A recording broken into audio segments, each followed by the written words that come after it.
I'm Doug Shuler, and I've been a Magic artist since the very beginning. Had 28 cards in the first set. I was very fortunate to be part of that initial group, and I've been in ever since. My first Magic card that I ever painted was the Demonic Tutor. When they assigned me cards, I bought a huge piece of illustration board, and I just blocked it off into 16 frames. The frames were 5x7 each. And I remember specifically sitting there just looking at these 16 frames on one board thinking, what am I going to paint? What am I going to paint? And so I started in the upper right, because I'm left-handed, and I paint right to left, and Demonic Tutor was the first piece I did.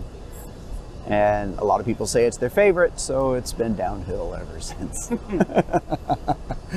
Another piece that I really like is the BFM, which came along in one of the unsets. It was meant to be a silly piece, and I remember they pitched this idea to me of doing 2 cards side by side that would be one monster. And they said make it so big that it spanned 2 cards.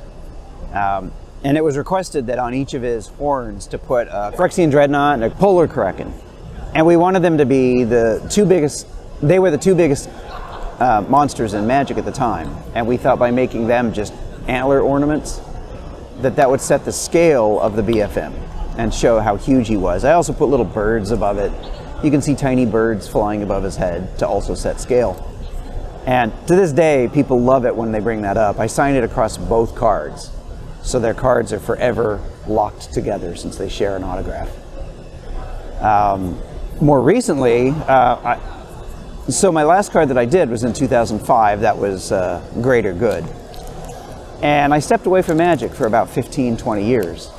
But in the last few years, I've been fortunate enough to come back.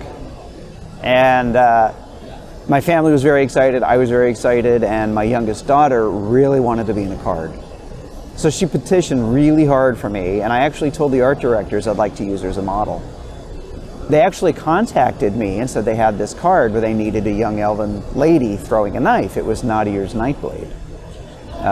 And so I was able to put her in and use her as a model on a card. It's the first family member of mine that's appeared in a Magic card. And she was very excited. She came to Las Vegas with me in 2023, sat behind the booth and autographed cards. So she got to share a little bit of the journey with me. And that was really fun, having my daughter present. I'm very excited to be back in doing cards. I've been in 2 sets already. I've got more coming. And hopefully it just continues on.